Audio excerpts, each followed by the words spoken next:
Welcome back. It is episode 143. I'm your host, Jacob Harris, and this podcast is brought to you by Achievement Apex, Power Pit Rockingham, and we are associated with Ped Test Australia and Bulk Gym Chalk. Today, I am sitting at Total Physique Performance, and I am joined by Taylor Gohn. Thank you for being here, sir. Yeah, thank you. I appreciate your time. I'm actually not entirely aware of where you are today. Are you up in like North States? Pennsylvania. Pennsylvania. So I think I'm about 2 hours south of New York. Interesting. I'm still navigating. I spoke to Jared and had to try to kind of work it out in my head. Yeah. Is he Michigan? Is that far from you? 8 hours north. Okay. It's helping me now. I'm understanding better. So yeah, I am towards the East Coast. Yeah, we've got far less states here. It's a lot easier for our brains. Have you ever traveled to Australia before? No, I haven't. No. Because Sorry. I've always wanted to. Strongman's pretty big over there. Bodybuilding's really big over there, it seems like. Well, yeah, that's my impression. Is I came across you, I feel like it might have actually been like 2 or 3 years ago, because I used to follow Ben Pollack. So some people, if you're not aware of Ben, it's PH Deadlift on Instagram, and then you'll probably see him and remember him. And that's how I became aware of you, as coaching him for bodybuilding. But then you also coach people for wrestling and strongman as well, and even some powerlifting. Is that right? Yeah, that's correct. So what did you start with? What did you start coaching people with? Because from what I can tell, you wrestled very early on in college, it looked like. Yeah, so how it started was I got injured my sophomore year wrestling, and it was becoming clear that it was just going to have to come to an end, my competitive career. So I was just I got hooked on the weights my freshman year of college because they wanted me to bulk up to heavyweight. And so I just, that was the first time I ever had a reason to start training with weights seriously. Fell in love with it, just fell in love with being in the gym and helping people get stronger.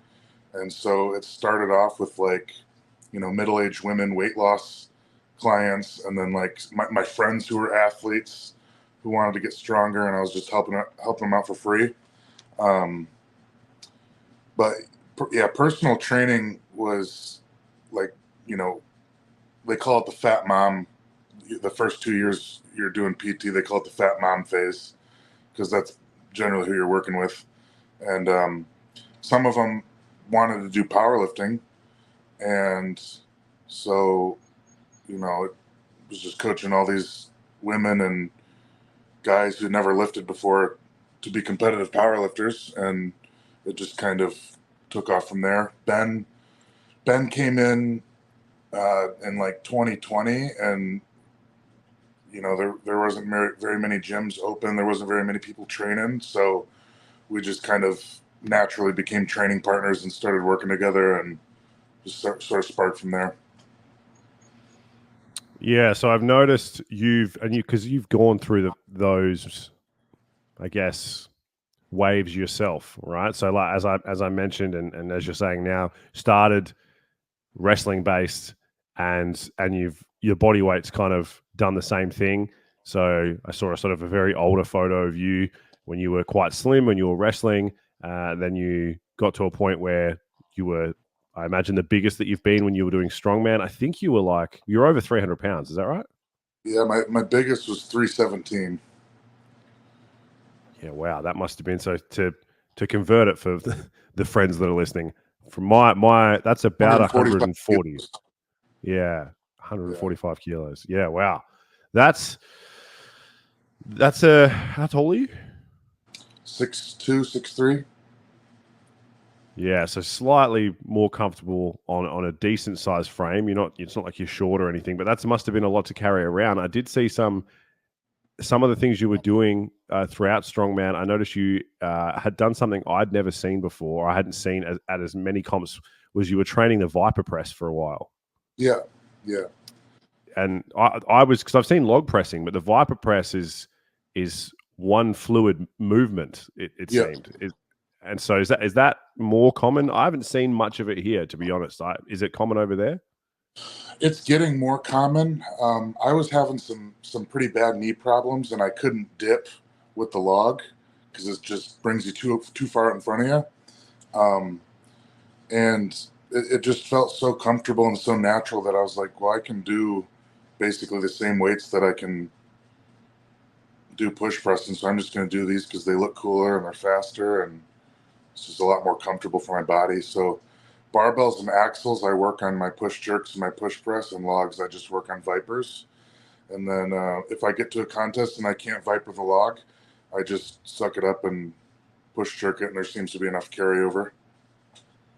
Yeah, I've noticed that the way that I would say you would train is in a lot of deep ranges and things like I like a lot of spinal loading and a lot of almost training that sort of. There's a couple of guys online, I think they're under like something like the Range Network or something, and they do a lot of that sort of stuff, like a lot of really intense. And it's interesting coming from that.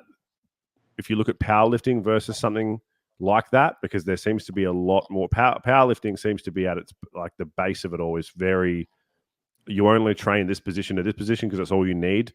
Whereas strongman, it seems like you're almost training everything in between that. Is there a big difference for you personally in terms of how you feel, or have you always trained like that?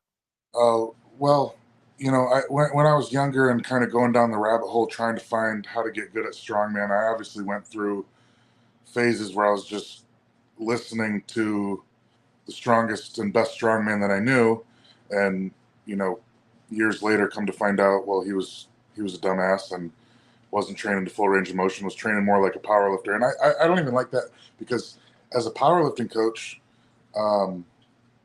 that's one of the biggest flaws in powerlifting training is people aren't mobile enough. People aren't training to full range of motion enough.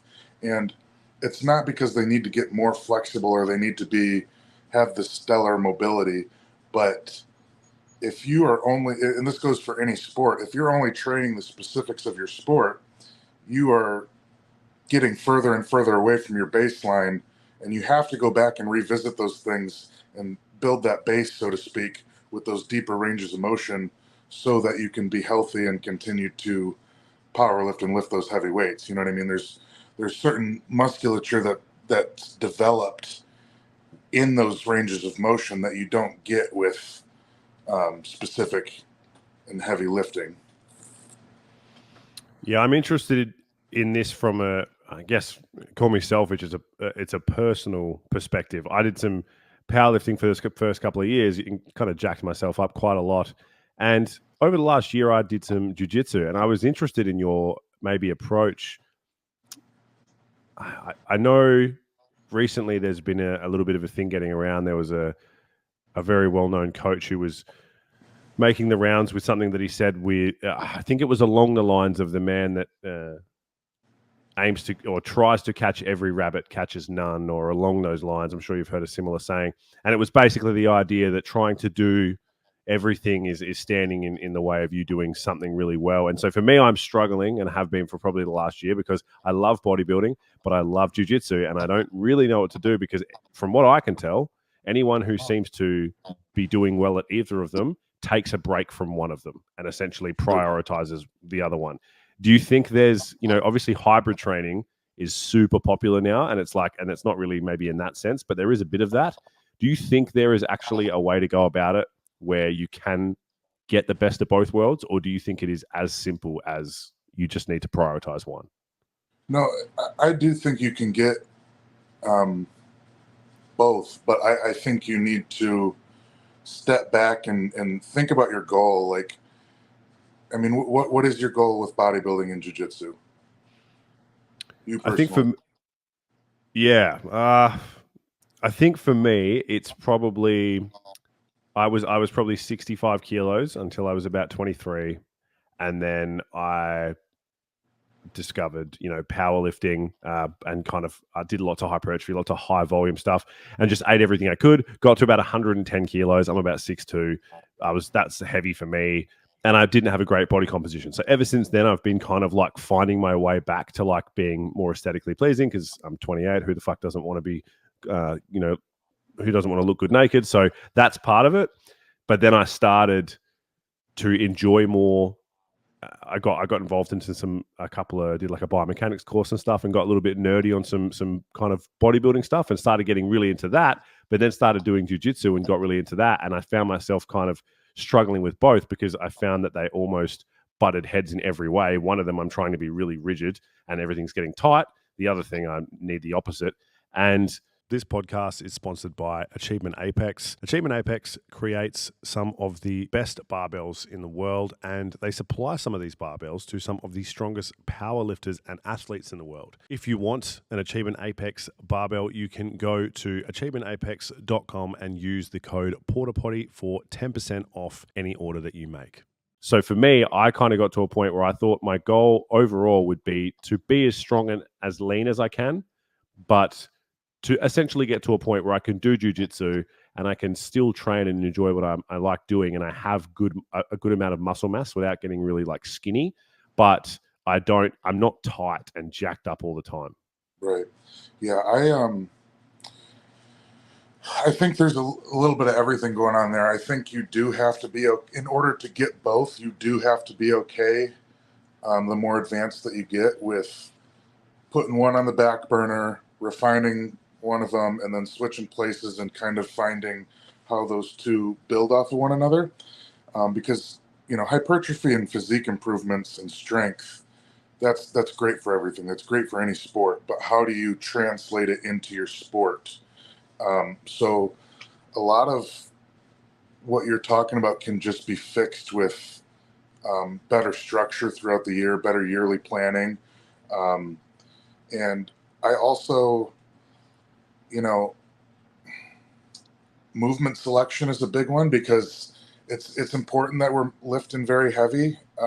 But the barbell, low bar back squat, or whatever you choose to do in powerlifting, there's so many other ways to lift heavy with your lower body. Like, you could set up a box squat, you could set up accommodating resistance, you could be doing, front squats, you could be doing so many things that are still appropriate for getting strong and stimulating, your max effort lifting, but they can be set up and varied in a way so that you're not just trashing yourself on a barbell. You know what I mean? Go ahead. Yeah. It's a hard one, right? Because I think that there's always a level of it for me, and maybe everyone's body responds a little bit differently. Like me personally, I got to a point where I had a session, I low bar squatted, and I just turned to like one of the guys I was sort of like consulting with, and I just sort of said, I don't want to fucking do it anymore. And he was just like, oh, is it like just not feeling good? I was like, I don't know what to say. Like, I'm just over it. I don't like how it feels on my back. I don't like the way the movement feels. I'm actually just not feeling this anymore. And he was just like, all right, well, we'll just pick something else. And I do a lot more like pendulum squats, or I did some Smith machine squats for a little while there, and was just doing like basically, like super deep and just trying to go heavy and doing that.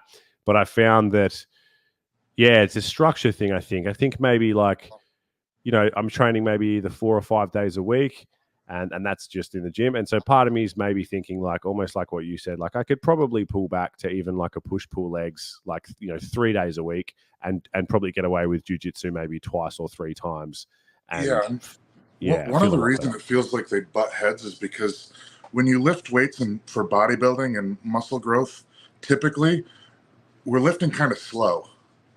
And if it doesn't feel slow, you're still training your body to be slower, as opposed to grappling is very explosive. So again, another way to just vary the lifts, like explosive lifting, Olympic lifting, loaded jumping, just having better intent about moving the weights a little bit lighter and a little bit faster in your training. Maybe less reps, right? If you take your set to the point where you start slowing down, well, then you're training to slow down, and you're training to lift slower. So instead of doing, 3 by 12, maybe 12 by 3 is a little bit more effective for jiu-jitsu, because you can put every rep can be explosive instead of slowing down after the 4th or 5th rep. You know what I mean? Yeah, that's an interesting way to go about it. I would ask you then, if someone was like, let's say I wanted to go into a deficit and like trim, like I wanted to get some more body weight off, is it more risky to do that during that time? Like, would I be better off, let's say I said to you, hey, look, I'm 95 kilos, I want to get maybe closer to 85. Would it be better to prioritize hypertrophy through that period and just still train the more bodybuilding stuff, try to hold on to the muscle and try to just diet better? And then once I'm leaner, kind of, I can go full steam ahead, do more jiu-jitsu? Or would you just say it doesn't really matter? I like to try to get stronger in my diet, in my cutting phases. And that sounds weird, but the way that I pair it is I go super low volume and train mostly explosive lifts. So I'm getting, I might not be hitting PRs on my top numbers, but I am hitting PRs and getting stronger in lifts that I know as soon as I add calories back in, they're directly going to cause me to hit PRs. So whether it's my total volume or just, certain lifts can conjugate from one into the next. Like, for example, my hang snatch will translate very well into my stone lifting and log lifting. So I know that if my hang snatching is going up, the sport specific stuff is going to go up no matter what. So I like to train things when you're dieting that require less of you, but you can still get stronger and still be explosive. So would you say that you would look to maintain your, say, for instance, like jiu-jitsu or wrestling training in the same way? Like, it's a time where you would almost pull back and understand that you don't want to be asking yourself to do 2, 3, 5 sessions a week. The dieting is one of those things where it's like, you don't necessarily have to change your training that much. You just have to be a lot more okay with having less good feeling days and taking more confidence. And I know it's going to be there when it matters, and just dealing with it, Yeah, I'm curious about, like, you brought up some funny stuff the other day. I saw it on your story, and it was like diet related, and you talk about diet quite a bit. But I found that interesting because when it comes to like performance, I would say that jiu-jitsu guys, in my experience, the ones that I've been around, have probably the most laid back approach to nutrition that I've ever seen, or the people that I'm around anyway. Yeah. And sometimes it's like 6 o'clock at night. I'm like, oh, what have you eaten today? And they're like, a steak 3 hours ago. And I'm like, what? Like, that to me, I'm like, that's crazy, because it goes against a lot of how I do things. I saw that you put up on your story that I was trying to look for it when you did it. You said you did like an experiment where you cut weight and you survived off like protein shakes, cheese sticks, and like crackers. Yeah. And I really want to delve into that, because I'm curious as to like why you decided to do that. It was just to prove a point that essentially it was just macronutrients that. I like to push everything to the extreme. As a coach, my goals as an athlete kind of mesh with my goals as a coach, and I want to be able to say that I've taken everything further than everyone else has. And so I was trying to cut down to the 105 kilogram strongman class, and I just had an idea, because the place where I was at in life, I was so busy and I was so all over the place. I kept trying to meal prep and I kept trying to do all this shit. And then I was like, fuck this. I'm so tired of stressing myself out when I know I don't need to be fucking stressed out. I'm going to do this, just hit the macros on the bare minimum, and just to prove a point to myself and to everybody else that, like, it just doesn't matter, And so what did you go from? Like, how heavy were you when you started? 312, 310. So Wow. 141 to 142 kilos. And I got down to 115 kilos. Okay. And so how long did that take you? 24 weeks. And how long did you do this for? Was that the entire time you did that for with that Yep, kind of food? Yep. Interesting. And you have said you felt like shit. Well, I did feel like shit, but the thing that I want to add into that is I was using a box squat, a safety squat bar box squat with 10% of my max as accommodating resistance. And I went from the fourth week of that program, I did my first 1 rep max on that, and it was like, I want to say like 650 at the top. And when I finished that 24 weeks, I squatted 810. And then when I started eating food and I translated that into the deadlifts, I added 70 pounds to my best deadlifts during that following maintenance period after those 24 weeks. Sounds like I need some more cheese sticks. I'm curious about this. I really am. I like that because I feel like it's one thing. It's an interesting thing to put yourself through. And protein powder is another one too, because especially now with social media, there's so much hate on it. And we're already pretty aware if you're in the industry or you know people that understand nutrition that the bioavailability isn't really up for debate. I think we've proven that it's there, but some people it's a debate for them, which is funny because by that standard you should have essentially lost a lot of muscle during that period, and you kind of know that you didn't. So it's an interesting one, and I have to ask as well because we brought this up before the podcast, and you'd obviously mentioned that you were comfortable talking about it in terms of the kind of where you were at in terms of the drugs you would have been using at the time of what you were running. I've had a conversation with someone recently about when I go back into a cut very soon, and some of the things we were talking about using that actually aren't necessarily performance enhancers in terms of like a steroid, but more so along the lines of something like modafinil or something like that to help. Is there things that you were using during that time to help with that energy? Yeah. So the first thing I want to say is that in order to prove this point, I ran minimal anabolics. So I ran 300 milligrams of test a week because I did truly want to I didn't want anyone to be able to say, well, yeah, you did that, but you were taking 2 grams of shit. So of course you were going to get stronger. I wanted to do it the right way. But I was taking as much caffeine as I'm comfortable with. So the stimulants were a very big help, in my opinion. Maybe not for performance, but for appetite suppression and just allowing me to just continue to go day after day. And so what about smoking? Because obviously you're smoking currently while we're talking. And obviously from a lot of people, that's what you would call counterintuitive if you were trying to be fit, if you want to put it that way. And obviously you do strongman and things like that.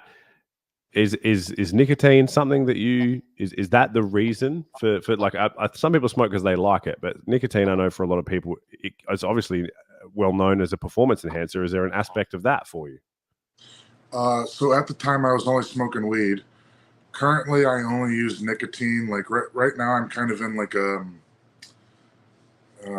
pre-off season. Like I came out of 3 really hard shows and I've just kind of been drinking and smoking and just doing things to help me relax a little bit more this last month. But I wouldn't use nicotine unless I was at a show, and usually it's to bring my nerves down. And honestly, sometimes the shows go so long I get fucking bored in between, and I just need to relax because I'll be pacing around and thinking about shit too hard, just all nerved up. So cigarettes really help on contest days, but I would say 95% of the year I don't consume any nicotine.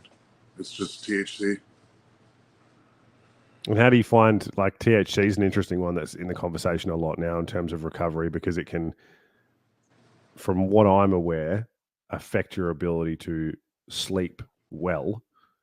Yes, I have noticed that, and I've started really cutting back on my total use in general, because I just think it served its purpose for the most part in my life. I'll still use it, but maybe not as heavily as I have in the past.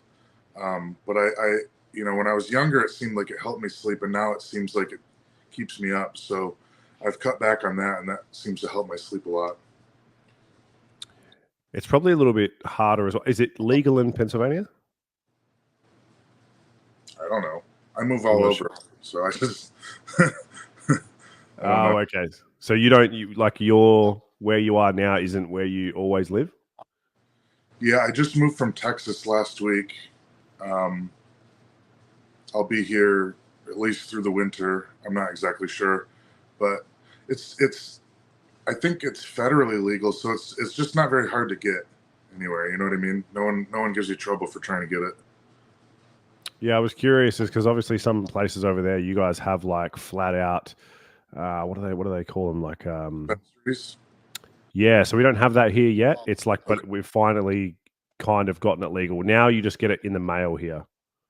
Yeah, we like I can drive 2 hours into the next state, one way or the other, and I can go to a dispensary.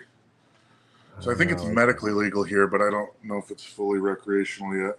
This podcast is sponsored by Power Pit Rockingham, and Power Pit Rockingham is probably the best gym for you to train in if you are in Rockingham and want access to quality powerlifting equipment and a good environment to train in when it comes to powerlifting training or bodybuilding training. If you are in the area and want to do so, pop on down to Power Pit Rockingham, jump in for a casual session, and tell them that the Porta Potty sent you.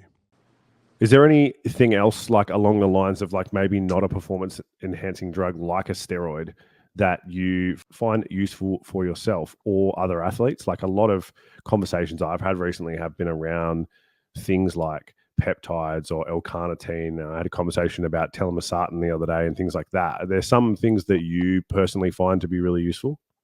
Yeah, I really like injectable B12.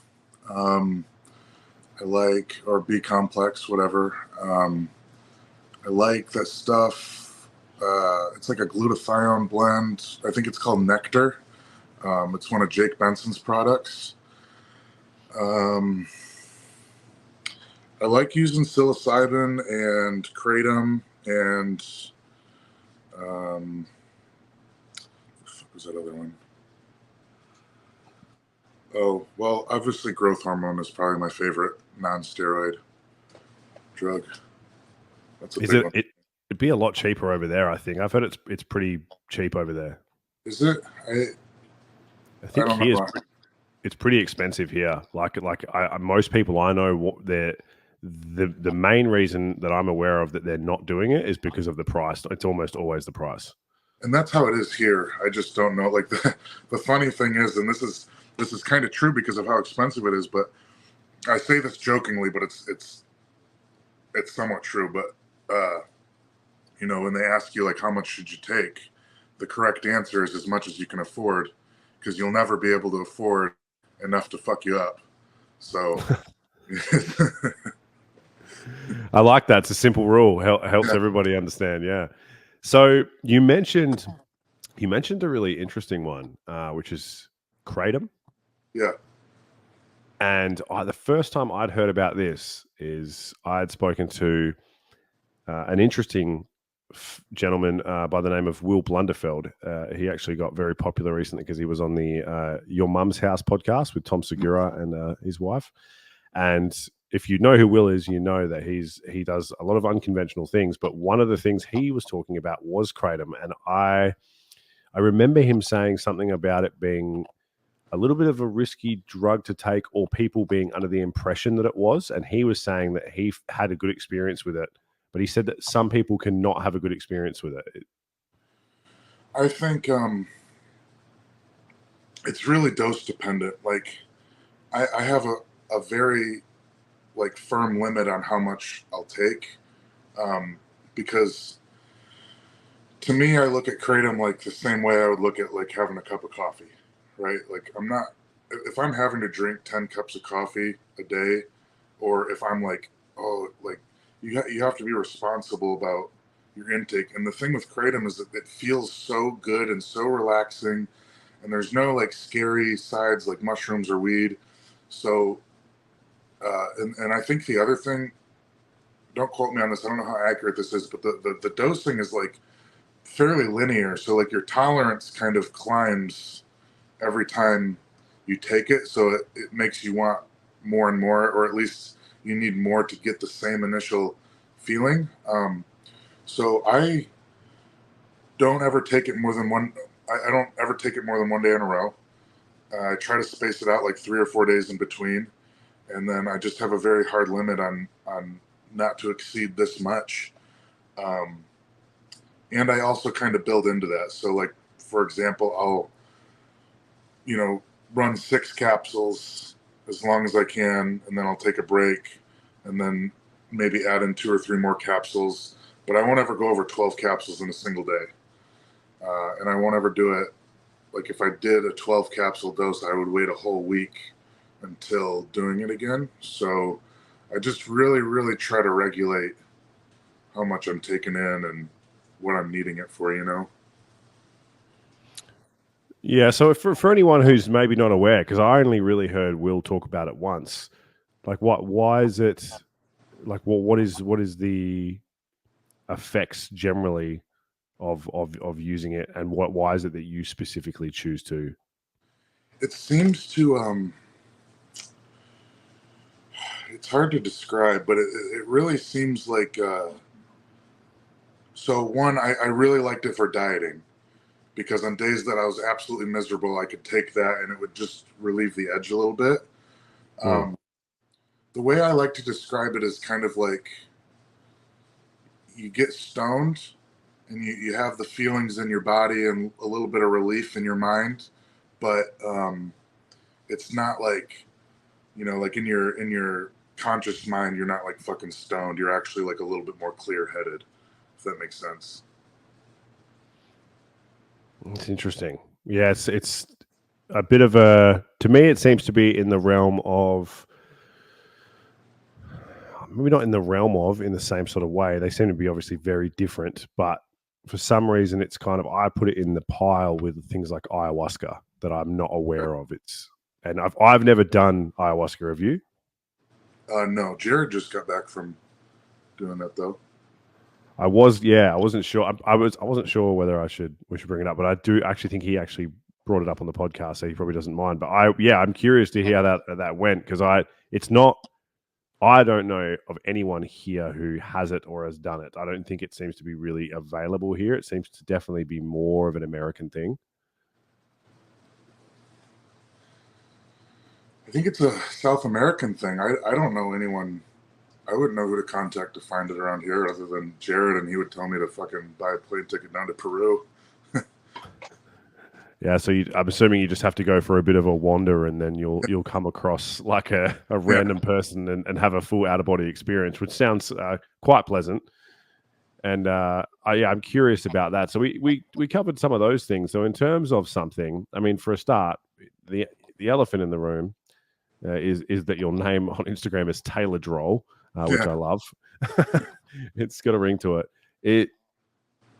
Is there performance enhancing drugs that you find to be a lot more tolerable, and do you think that the perception of them in these sports, that whether it's strongman or powerlifting or bodybuilding, and like the social media kind of aspect of it, do you think there's still a lot of misunderstanding with like the way that people look at certain things? Because we have obviously a lot of people glorifying really strong compounds, and then some people acting like it's all horrendous. I know I have a lot of good friends who have a lot of different experiences, and because you've worked with so many different sports, I really feel like your opinion will be quite interesting because you've seen it across the board. So, sorry, what exactly are you asking? That's fair. I kind of realized that at the end of the question that I didn't ask. I guess I'm more so saying, do you think that the perception of anabolic steroids, whether it's on social media or in general civilization, is one that is becoming more educated because it seems to be obviously talked about more, or do you still think that they're fairly misunderstood? And a second part to that question is, how do you find that they changed across the sports that you've coached? I do think they're fairly misunderstood still. Um, I consider myself to run very minimal stuff, but I know how to structure the years just like training so that when we are doing it, it's time to push, it's time to take shit. But that doesn't mean, you know,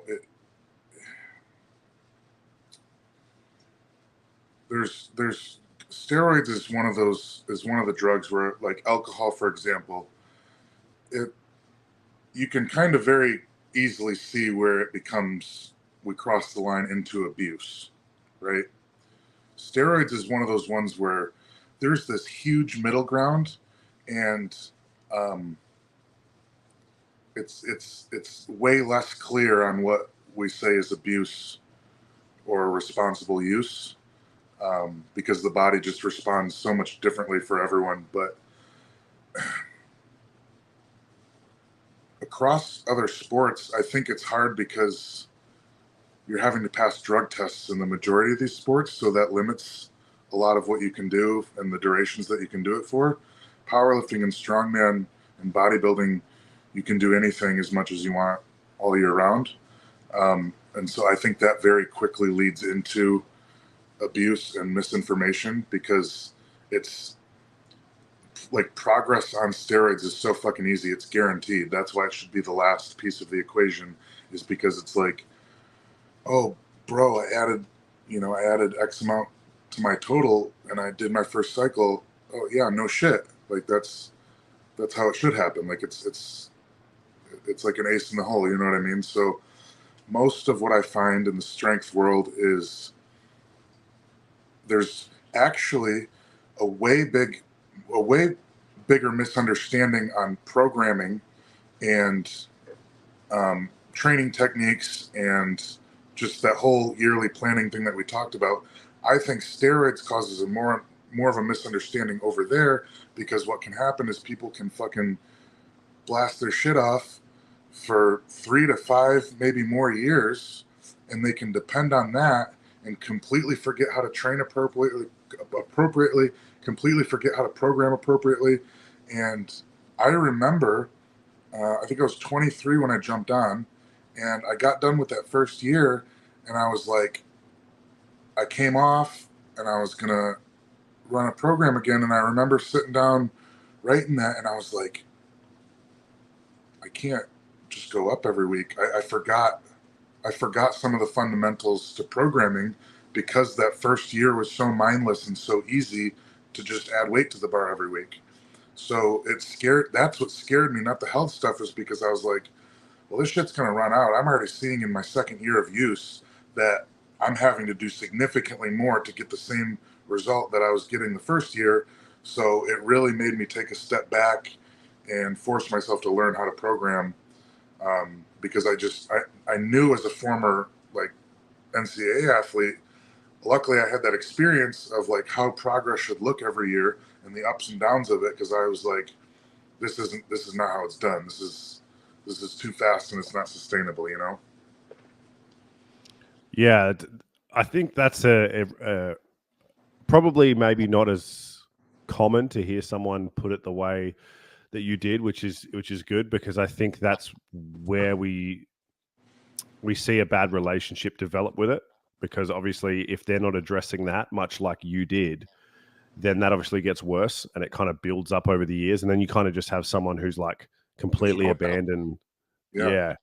Yeah, and it just gets worse, and that's why I was curious about, like, I guess it's hard because a lot of the athletes that you would have worked with, uh, assuming that some of the wrestlers and things like that. I mean, that's a lot of that's tested as well, isn't it? Mhm. Yeah, so it's a lot more difficult to really gauge it. Whereas something like untested powerlifting, it's like it's just fucking do whatever you want. Yeah. There's going to be a lot of points in the wrestler's year where it's just like, suck it up. You don't get to take this right now. And that's just normal. You got to work through it. Powerlifter is just like, half these guys didn't have experience as athletes growing up. This is their first thing that they're doing. And a lot of times it comes from insecurities and wanting to be the big man because they were never the big man. And, all the things that steroids and building muscle make you feel. And so that kind of, I noticed that insecure, inexperienced athlete can kind of compound that fucking mess as well. Yeah, I could say that I had a close friend jump on at a fairly young age, and one of the common things that I noticed with him and then other people later on is that this podcast is sponsored by PedTest Australia.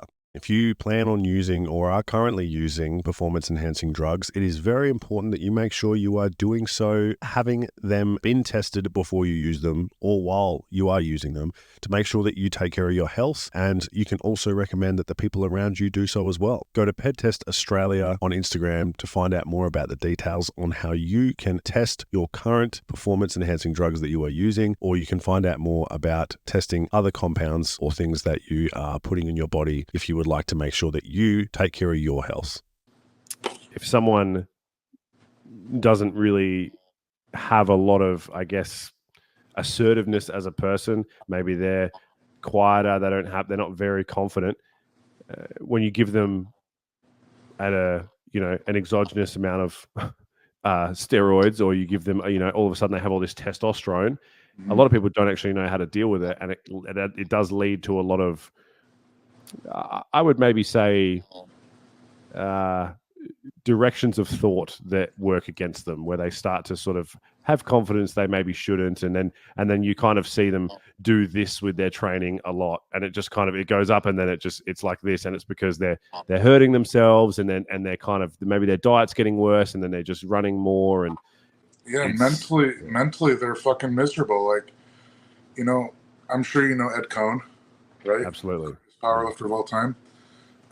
We've become pretty good friends this last couple of years, and he's really been helpful, giving me some advice on some of this shit. And he's a man of very few words, and the biggest thing he's always trying to drive home is, I remember the first time he told me this, he said, I didn't become the GOAT until I learned how to be happy in my training.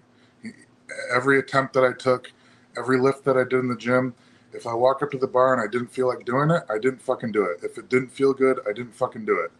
And,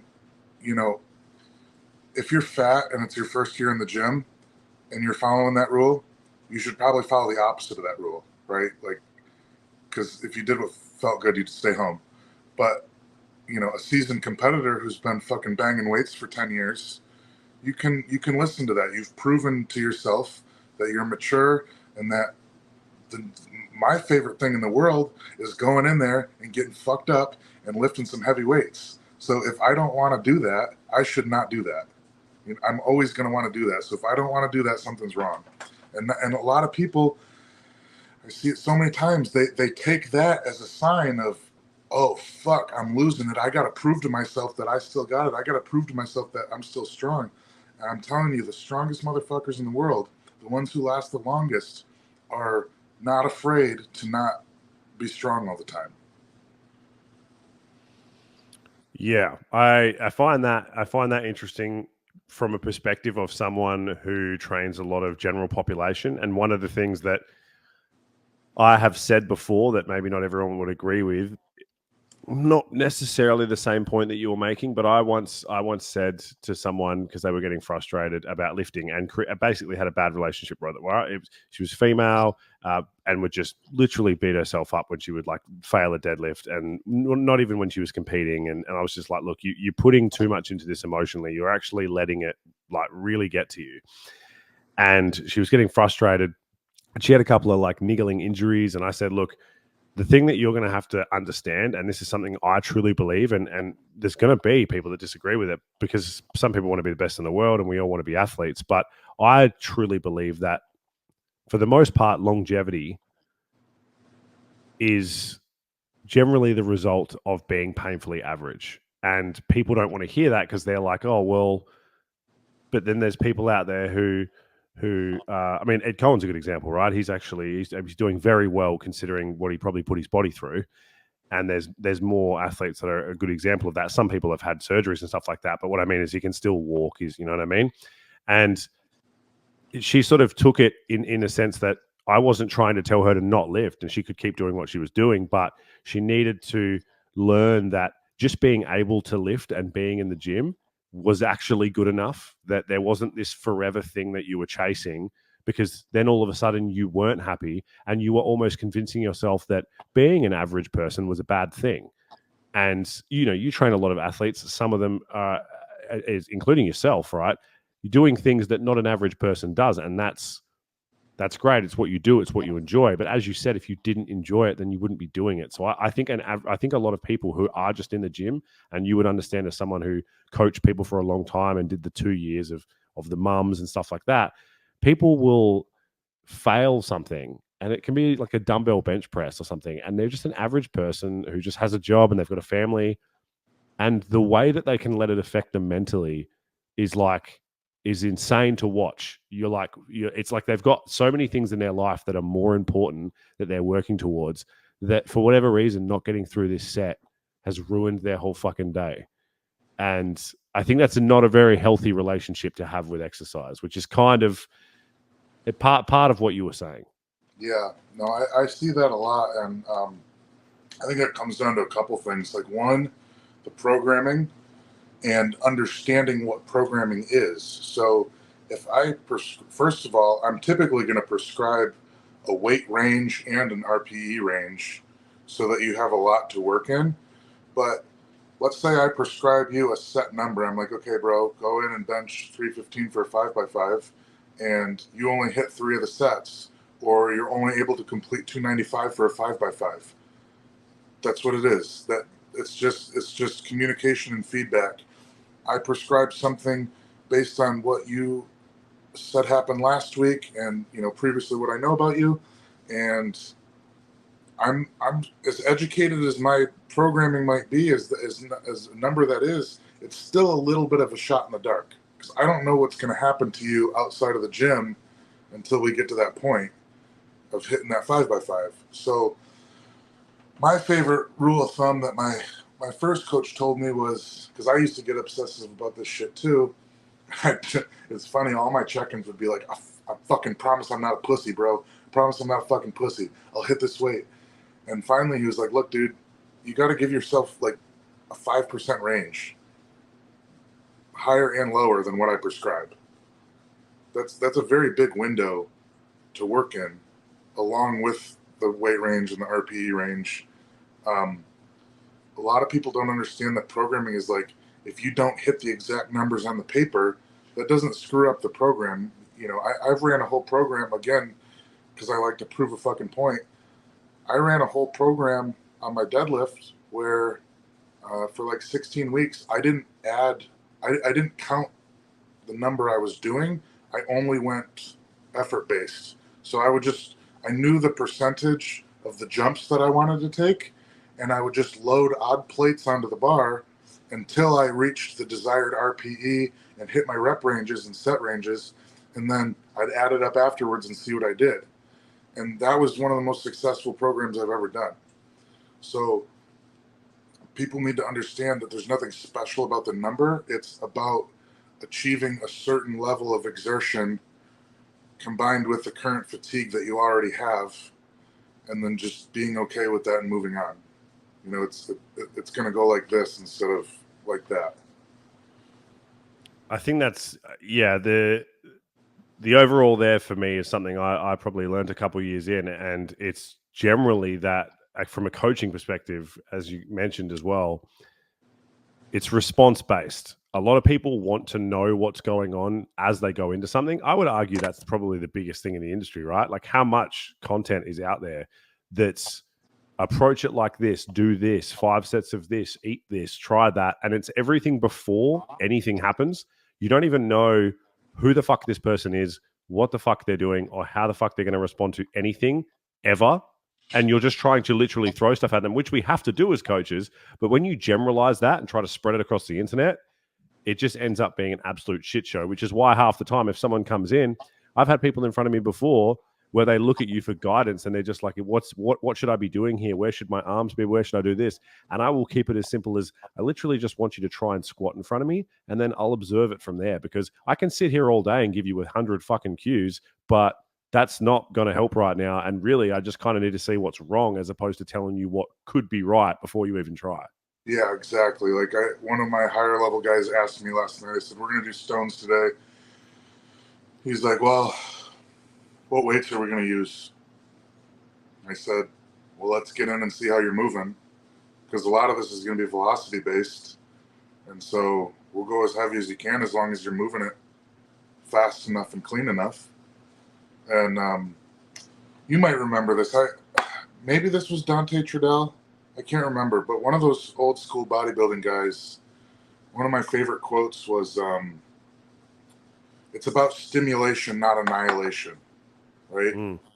You don't need to go in there and trash yourself. You just need to touch up and stimulate your body a little bit, and then do it a little bit more the next week. And, but I've had so many days where I walk in there and, let's say I've got a whole back day planned, and I'm like, today you're going to go in there and you fucking kill it like Branch Warren. You're going to fucking grow your back, train like Dorian Yates.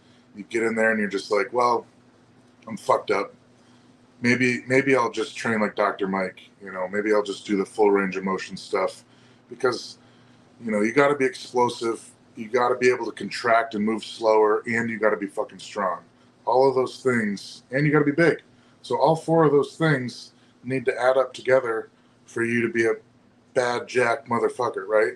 So when I go into the gym, I have 3 or 4 options of what I can do based off of the current workout that I have prescribed. If I'm not feeling like I'm going to be able to pull fast today, well, maybe I'll pull heavy. If I can't pull heavy, maybe I'll pull for reps. If I can't pull for reps, maybe I'll get on the hack squat and build my legs up.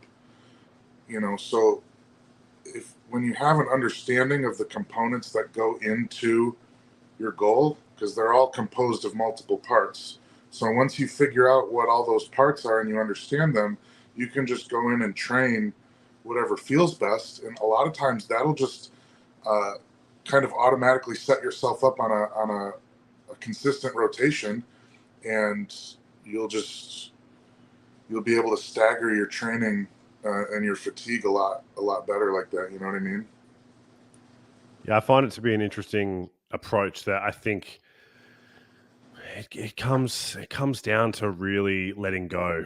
I think that's one of my biggest issues, in letting go of, like, as if I stopped bodybuilding for four weeks, like I'm not gonna lose any muscle in that time. Like if I keep training and I just have sufficient, protein and calories, like everything will be fine. But you get like you can really cause some damage mentally, like by like letting yourself feel as though, it's been 2 days since I've trained. I feel so flat. I feel like you've really got to. I went through a period as well, like programming wise, where it was like I just trained biceps and triceps together all the time, and I got so used to it that when I didn't, it just didn't feel as enjoyable. I was like, I don't get like a full arm pump. I don't enjoy it as much, and it just became ridiculous because I just went, well, this is just so irrelevant, as if my arms wouldn't grow if I didn't train both of those things together. It's crazy. It's an interesting programming flaw that kind of comes into your brain that you then have to try and you start to, and you would have fell into it when you were younger, where to you, it was almost like a program had to include this. Program's got to include this or this thing because that's what's good and this is good. And you mentioned a lot about the way you're training and swapping between training. And obviously you do a lot of barbell work. You do a lot of those heavier things. And you talked about, Dorian Yates or Branch Warren. Branch Warren's a funny one. He's a guy who gets criticized a lot, right, for the way he trains. I'm curious about what you think when it comes to the carryover, because there's a lot about that, especially with wrestling and say something like strongman or strength sports. There's let's take it back to like men's health and make it sound really funny. I'm going to grab a cable and I'm going to half chest press it while I'm standing because that's going to help me punch faster, which is obviously... This podcast is sponsored by Bulk Gym Chalk. Do you struggle to hold onto your deadlifts? If so, it can be very important to make sure that you have good quality chalk and access to that chalk. So go to Bulk Gym Chalk. You can find them on Instagram and get yourself some good quality chalk so that you can make sure that you can train in the gym and get the best out of your training while doing so. Not smart information. I would not take that on board personally in that context. But what I would say is that I've seen some really interesting approaches with either stone lifting or what do we have them here? Maybe like a dead ball or like heavy bags, and people will do things like suplex type movements, over the shoulder throws, creating almost like hang cleans with these items, and talk about how that sort of thing can carry over to their jiu-jitsu or their wrestling or something like that. And I'm curious to what you think, because for a lot of people, there's just no merit to it. When you're on the mat, you're on the mat. That's where you build that explosiveness, and that's where you get it. And training should be for building strength, and they're a separate thing, whereas some people like to do them together. I'd like to hear your thoughts. I think sandbags and stones are very useful tools. I think when it comes to grappling, I don't know that I would be going for carryover. Like, I'm not going to lift stones to get better at a gut wrench, but I will get better at stones because of the muscular requirement and the skill requirement, and the conditioning that you can program into those things. That's where you're going to get your carryover, maybe not specific techniques. You know what I mean? I wouldn't be looking for the bag to improve my wrestling techniques. I would be using the bag because it's going to condition my hands and it's going to condition my body. And when I couple that with the durations that we're using and the rep scheme that we're using, then that's where you're going to get some carryover. Yeah, right. So you would be looking more so along the lines of something like a pull up or a farmer's walk or a dead hang to maybe assist something like your grip or your ability to hold something, as opposed to like carry over to something direct in jiu-jitsu. It's more or less somewhat a byproduct almost of what you're doing. Exactly. Yeah. That seems to be the general consensus from what I understand is and I think someone said it in the NFL over, like, in America, there was like an interview with a guy about it, and he was essentially saying something similar. He was like, when these guys are playing football, whatever you guys call it, NFL, it's like, that's the shit that gets them better at it. I'm not trying to mimic that in a gym. That just, that's just going to take away from how much they can put out on the field. You're creating more fatigue doing the less specific thing. Yeah. So can we back up and touch on Branch Warren's training real quick? I'd love to. Let's do it. My question for everyone listening is, anyone that's willing to criticize Branch, have you seen him train a full session, not just his badass YouTube clips? Because those are for views. And I have watched Branch Warren train several times now, because the Metroflex Plano that I was training at in Texas, he trains there. So, like, a couple times a week, I had the pleasure of being in the same room as him and watching that motherfucker train. And yeah, he takes his top sets to a little bit of a shortened range of motion so that he can push heavier weights. But what people don't see is that he is stretching hard during warm-ups, pre-training, all throughout the fucking training session. This motherfucker is going through really deep, full ranges of motion type stretching on whatever muscle group that he's training. And in his ascending sets leading up to his top sets, he's training very properly and very full range of motion. So it's another one of those things where it's like, this dude is capitalizing on his fucking personality and his intensity and putting these videos out on YouTube. But the majority, 90% of his training is not up for debate. It's not up for criticism. It's just perfectly fucking good training.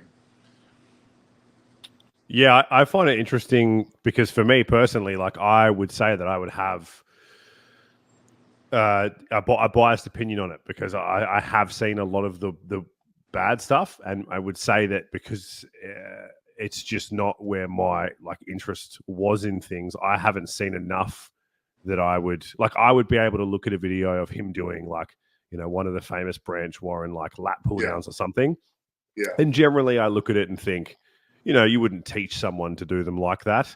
Right. But I think as I'm maturing, I'm starting to approach things a lot differently. Like Sam Sulek, right, is a good example. That guy came on, and funnily enough, I mean, some of the stuff he does is probably, I've seen him do some sets and some things like that probably look worse than what I've seen Branch do. Sure.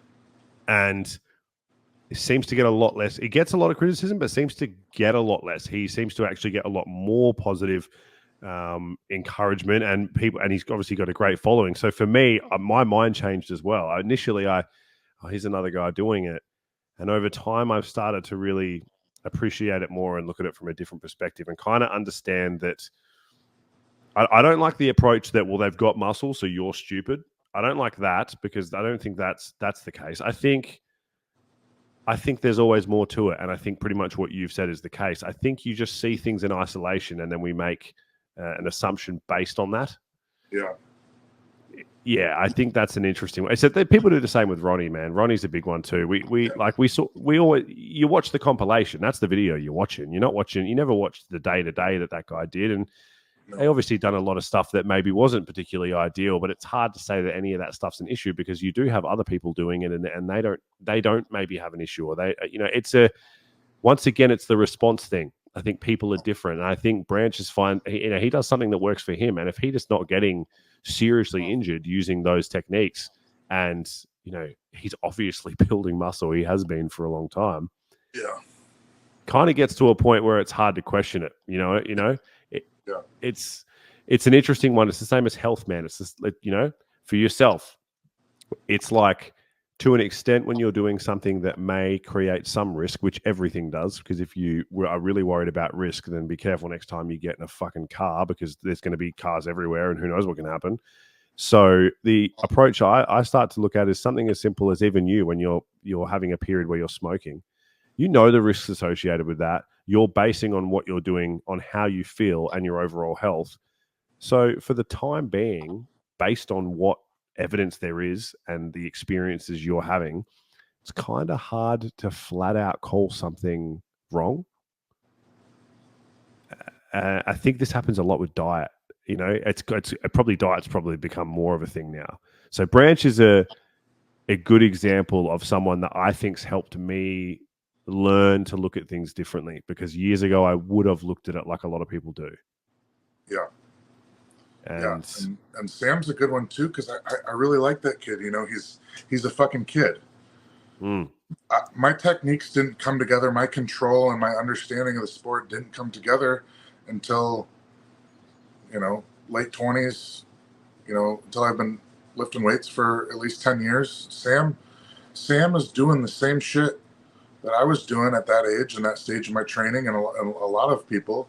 And so it's really cool the way that he's kind of wrapped up his personality and his humble, hey guys, look, I don't know if this is the right way to do it. This is how I'm doing it because I know it works for me. That whole attitude about it. I really like that. And I also just really like that, he's a kid. So we get to see, what's he going to be saying about this stuff in 10 years when he's one of the top pros and competing and all this stuff. It's going to be a completely different Sam that we're hearing from, but it's all valuable. It all makes you into who you are, Well, yeah, if people didn't do these things, if we didn't have Sam's and Branch and Ronnie's, and if we didn't have people doing things that were controversial, how would we find anything out? How would we know anything as human beings? We've done a lot worse throughout our existence to find out, well, that wasn't the right thing to do, or maybe it was. Yeah. So I would ask that as a question. Is there something that you believe to have a don't disappoint me now. I hope you still believe the Earth is round, but if you didn't, that would be okay too. But what do you think would be your most controversial opinion? What's one that you reserve? Just on anything, or just on fitness? Maybe fitness related would be good. I would expect it to maybe be involved with that anyway. But it could be anything. Let's say it's just something that you probably wouldn't bring up at the girlfriend's barbecue, the family barbecue, maybe because that you'd divide the room. So I guess this is one.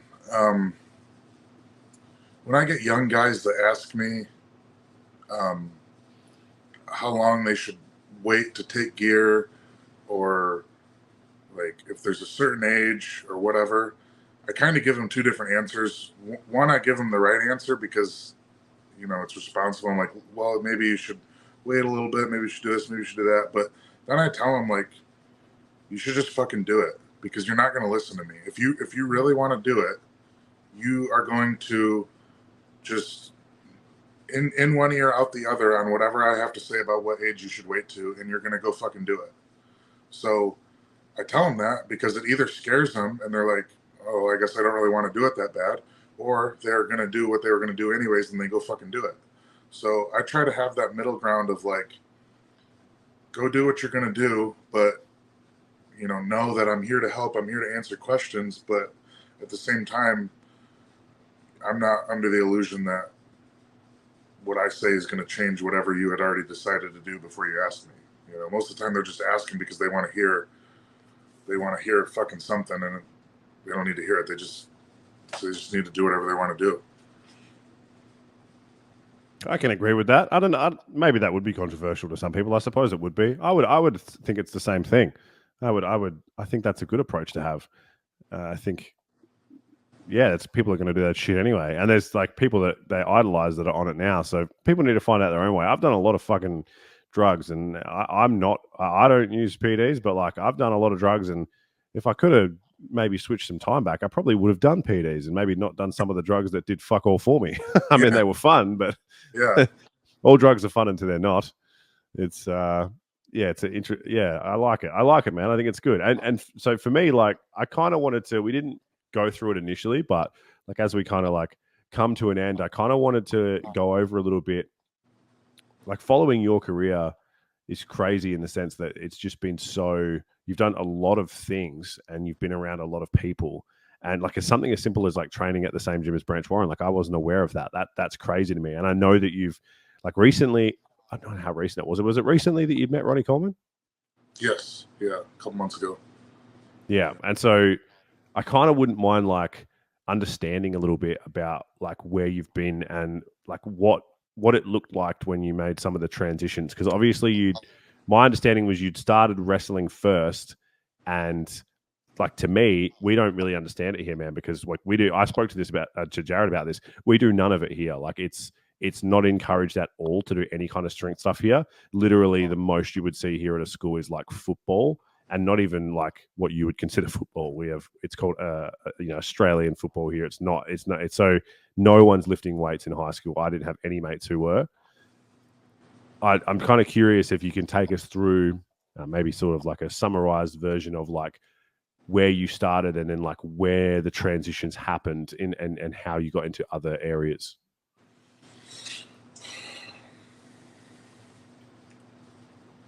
The biggest transition, the most important transition was I didn't think of myself as anything. I just saw myself as a personal trainer, and I saw all these fucking idiots on social media preaching all this shit, talking about, how you got to do this and this to be a fucking top end coach. And I just like, I would see these people like fucking Joe Sullivan was one of them. A lot of these people with like bigger followings, and they're doing the powerlifting coach thing, but they don't fucking like, the social media was very discouraging to me, and I didn't even know that it was discouraging me. And then, so I just kind of had this like pedestal, like famous, like perception of all these people that I was a better fucking coach than. I already knew more than, but I didn't know that I did, because they're the ones on social media talking about it like they fucking know everything. And I just thought like, well, fuck me, I guess those are the guys to listen to, and I don't really know anything.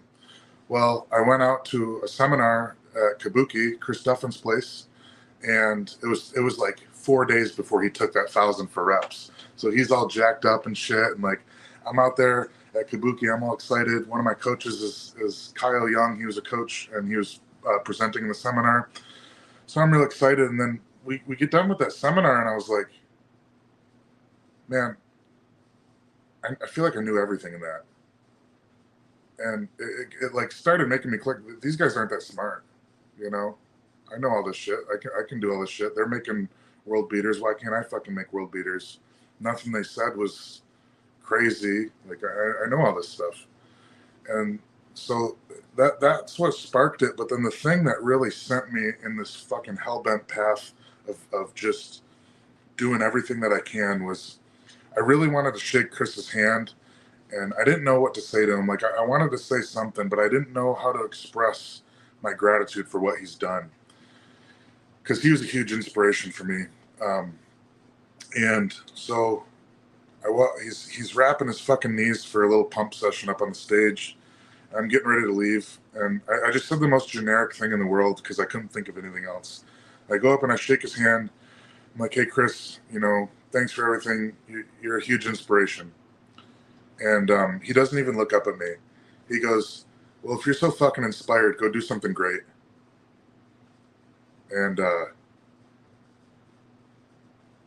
he was calling me out. He was like, yeah, I hear this a million times a day. Like, are you actually fucking inspired? If you're so inspired, go fucking do something with it. And that was the best thing that I've ever heard in my entire life. That was the most meaningful thing that I've ever fucking been told. And I just remember being like, wow, you're right. I said that out of my ass. I wasn't inspired when I said that to you, and now I'm fucking inspired. You know what I mean? And so that was the moment where I was just like, I am never, ever I'm never not doing something because I'm scared. I'm going to fucking do everything that I can. I'm going to do everything that I want to do in this life. And I'm going to take strength further than anyone's ever fucking taken it. I'm going to take coaching further than anyone's ever fucking taken it because of what Chris just said to me. And it wasn't like that wasn't there before. It was just like, it was like he helped me find what was already there, That's fucking powerful, man. That's that's something out of a fucking movie. I love that. I love that. I can understand why it was so impactful. I feel like there's a lot of stuff, especially online, and lots of quotes that people like to throw around. But sometimes it's like something as simple as that I feel like has the most hard hitting. And yeah, I feel like that situation. I love that you took it the way you did, because that is a moment of. Do you need to be hydrated? If so, you can do so with some Thirst Trap. This podcast is sponsored by Thirst Trap, and we are hydrating constantly on this podcast with Thirst Trap. You should have some Thirst Trap. Maybe a lot of people wouldn't have taken it that way. Like a lot of people, like every time I tell someone that story, they're like, "Wow, Chris is kind of a jerk, huh?" And I'm like, "You fucking pussy! That's how you would have taken it. That's how you would have fucking taken it, as defeat." You know what I mean? Yeah, I love that. I love, man. It's anytime I've worked with someone, or if I work with someone, like for me personally, I've worked with people that have a very similar approach to me, and like it's when I'm at my best. I'm at my best when I'm not being treated like in like a fragile manner. Yeah, 100%. Like man, jiu-jitsu was the big thing for me, right? Like I walked in there, and it was like, there's a couple of things straight away where like my shoulder was tight or something, and I'd say something, so, oh yeah, man, it's just, rah, rah. And it was like people would like look at me where they were like, why the fuck are you telling me this? Like, I don't care what you fucking do outside of here. Like, they'll be teaching, or I'll be getting taught something, and he'll go, just do this. And I'll go, oh, it's just like, it just is a bit tight, so I'm struggling to reach. And he would just look at me like, dude, shut the fuck up. Like, stop. Yeah. You're just making some excuse. I don't give a fuck about any of this. Like, just put your fucking arm there and do what I'm telling you to do. And if you suck at it, don't worry, because you've got 50 fucking tries at it, and we're all going to stay here until you fucking do it. And it was just like, put me in a situation where I was just like, I've never, and once again, I could have been off put by that. And I walked out of it, and I was like, I fucking hated how uncomfortable I felt in that scenario. Like, I felt so uncomfortable that like that whole thing was fucked. And I literally cannot wait to come back here, because like that was such a good feeling. I'd done so many things that And I know that we get a lot of this bullshit online, right? Where people are talking about all this kind of like, be out of your comfort zone, all that shit, right? And there's a lot of that kind of like mentality. And it is good still, that sort of stuff. But for me, it's about actually real life doing that. Like, it's one thing to say that, but it's when you're actually in a situation where you get thrown into a whole bunch of like, I was just literally surrounded by people who every single person there knew more than me, because even if they'd come one more time than I did, they knew more than me. Yep.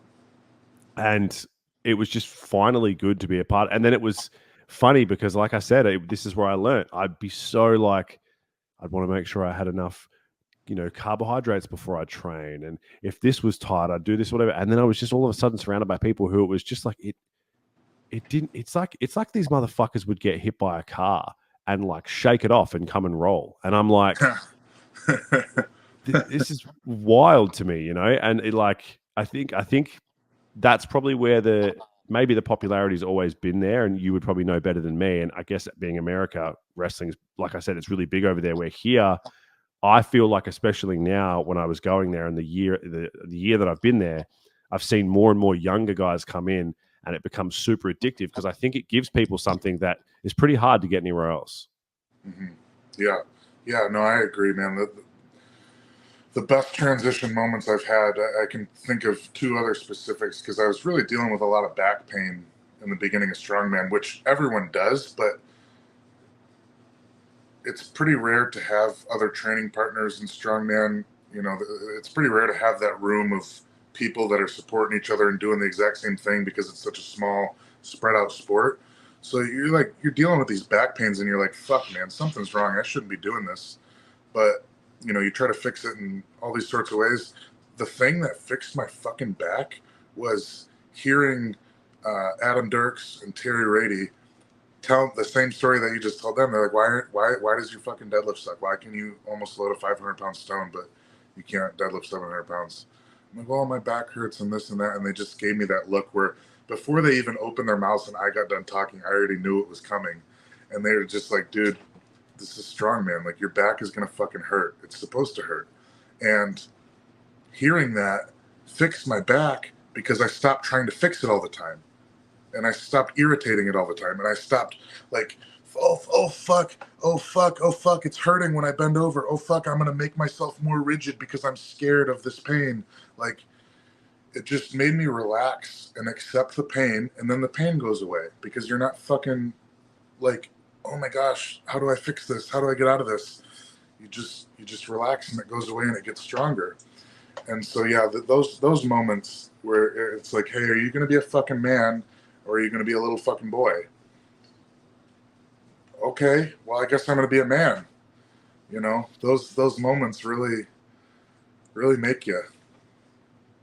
Yeah, I think it's when you realize that, I don't know, it's like 100 years ago, there was some dude carrying something for a distance for no other reason than he had to get it from one spot to another, and we had no other fucking way to get it there, and he was bleeding into his shoes, and there was at no point he was even thinking about anything specifically about what was going on. It was just he was fucking in pain, and he just dealt with it until he got to where he needed to go.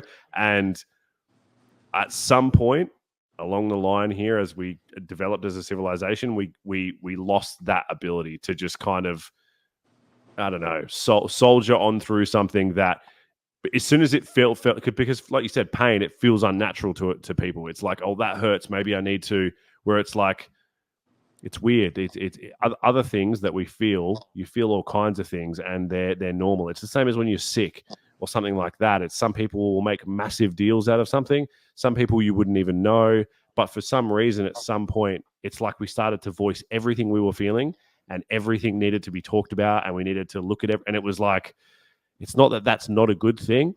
I'm definitely not talking about mental health, but yeah, I think when it comes to the physical side of things, maybe we read into things maybe more than we need to, or I don't know. It's really hard to kind of put your finger on maybe why things changed the way they did, and there's probably multiple reasons. But I think what Chris said to you is like, I think that's going to stick with me now. Hearing that, like, that's a really, really, we all want to do something. We all want to have a purpose. We all want to achieve something great.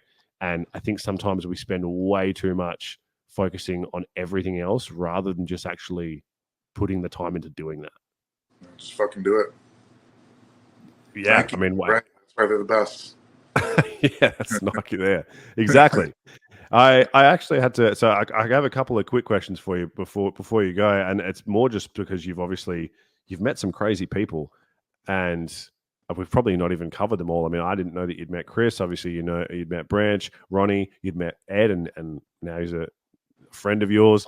Is there anyone that you haven't met athlete wise that you like want to like train with in the future or work with or go to a seminar of? Anyone on your radar? I've worked with quite a few.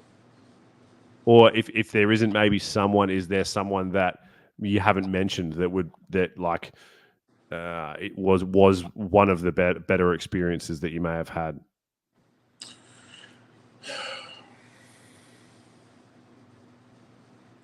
I had a really good experience with Derek Lunsford down in Tampa.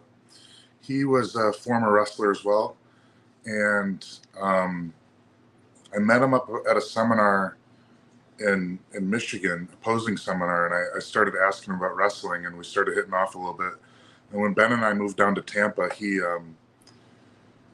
asked me to come show him some things on chest training, and I just thought that was one of the most impressive and coolest things in the world. That fucking Mr. Olympia wanted me to come in and train chest with him, and he's one of the most advanced athletes I've ever met, but he still has the little kid mindset, and he's still having so much fun with everything that he's doing, and he's still so like willing to learn from the right people. And I just was very impressed with his character and his intensity in training. A lot of those top end bodybuilders these days are fucking pussies with their training, but Derek took 175-pound dumbbells and seated military press, and he smashed it for 17 reps, and it was all full range of motion, paused every rep, and he sets them down, and he's like, man, look, man, I know that this isn't anything close to what you guys do in strongman, but that was pretty good for me. And I was sitting there with my fucking jaw on the ground, and I'm like, Derek, nobody does that shit. That's some Eddie Hall shit right there. Like that was one of the strongest fucking things I've ever seen in my life. And he's just sitting there hanging his head like, yeah, man, you're 6'3", so you can probably do 100 pounds more than I can. And I'm like, bro, what the fuck did I just see? That was crazy. Yeah, wow, that's fuck, man. That is actually insane. I can't think of anyone who's. I mean, like you said, the only people I can think doing anything, more than that or close to that were people like Larry and Eddie and shit. That's yeah, it was wild. You wouldn't think that of a. This is a funny thing too. It's a lot of, and you'd have an interesting perspective, I'm sure, on bodybuilding, right? Because it's like there's so many people. Well, especially the new age stuff where it's like you don't have to lift heavy and everything's like really slow, and all of them like they're not big on lifting a lot.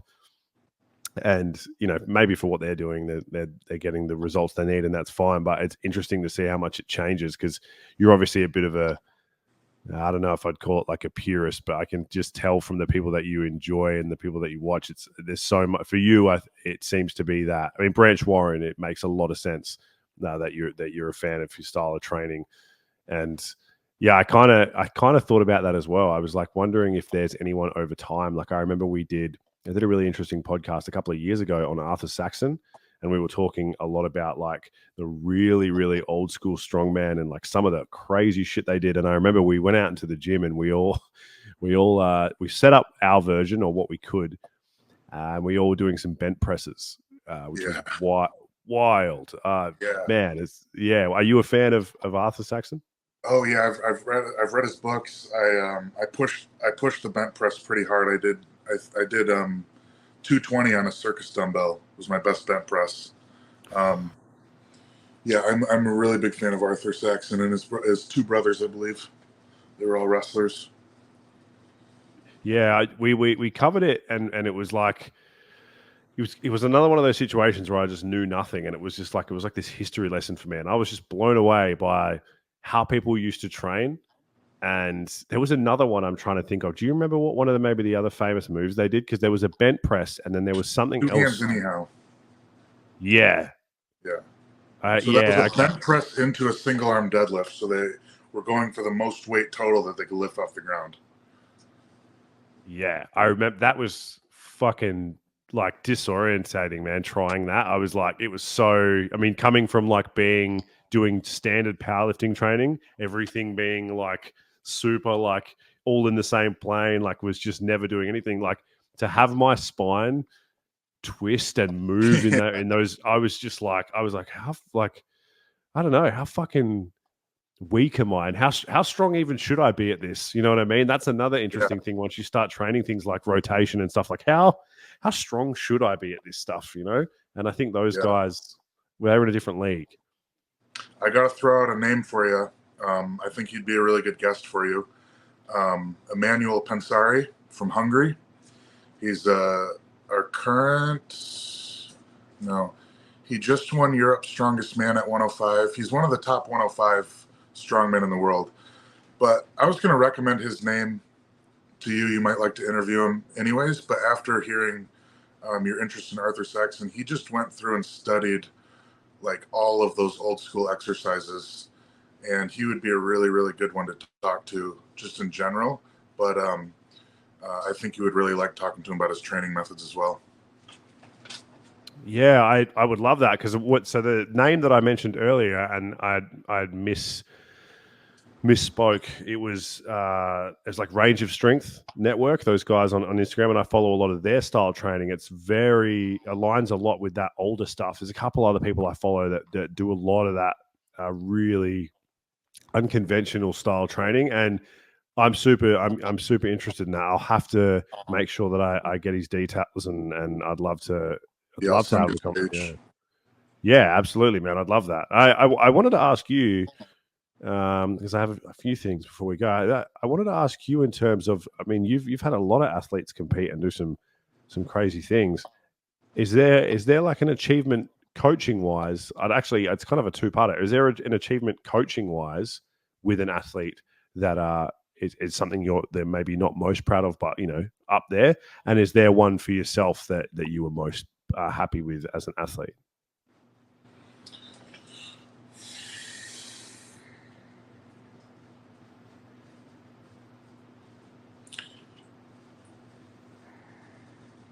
I'm really proud of Ben and everything that he's done and everything that he's continuing to do. It's hard because the pride comes from seeing the process, not one particular thing. So I'm actually much more proud of Ben and the work that he's been doing these last 3 years after the pro card than I am the actual pro card, because it's the stuff that doesn't get you the popularity, the extra work that nobody sees, the time off, the mental work, that stuff is so much harder than the glorifying, being popular and getting your pro card. Like, that was very hard. I'm very proud of him for doing that, but I am so much more proud of what he's making out of that and what he will do. Jared, I've seen him go through some pretty dark times and him come out every fucking time stronger. Jennifer Lyle, she's just won the Amateur Arnold in the open class for strong women this year. That's a pretty good, clear title winner, I guess. For myself, it's really hard for me to say that I'm proud of myself about certain things, and I don't know if there's one particular thing that I've done or one that I'm proud of, but again, it's the process, Yeah, I understand what you mean there. I think you go through a lot of those periods with your training, and I feel like after this conversation, I'm going to go through one with mine because I've got a leg session tomorrow with some very generic bodybuilding shit in there, and now I'm feeling the urge to twist my spine and do things on one leg and maybe do some jumping.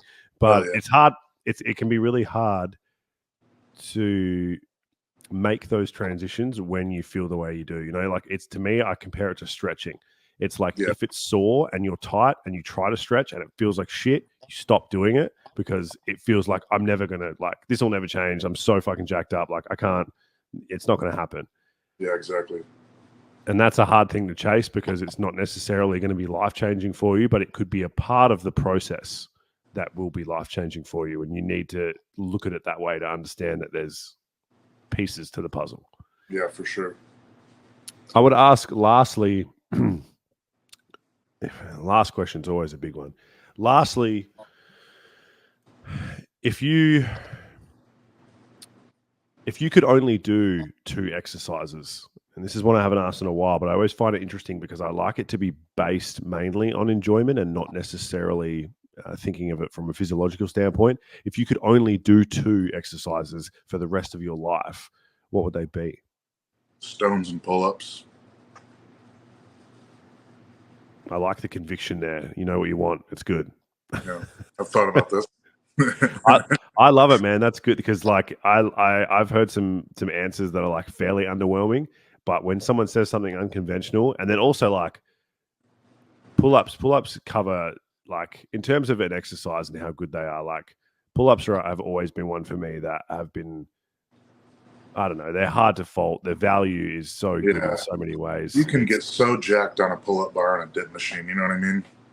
Oh man, 100%. That's why there's so many people that have done it. But yeah, look, I appreciate your time today, man. It's always this like exciting talking to someone across the other side of the world. It's why I started doing what I'm doing, and for me, the more I can speak to someone who's completely different to what I'm doing, and a lot of people that get to listen, it's going to be jarring for them listening to someone who does things so differently as well. And I really value your input, and I appreciate you giving your time today. And I would say that I would find some of it inspiring, but I'm not going to say that because I'm just going to I'm going to do something with it. Awesome, man. Well, I really appreciate you having me. This was a great show. Thank you. My pleasure, man. I look forward to talking sometime in the future, and I hope you enjoy the rest of your day. Thank you, sir.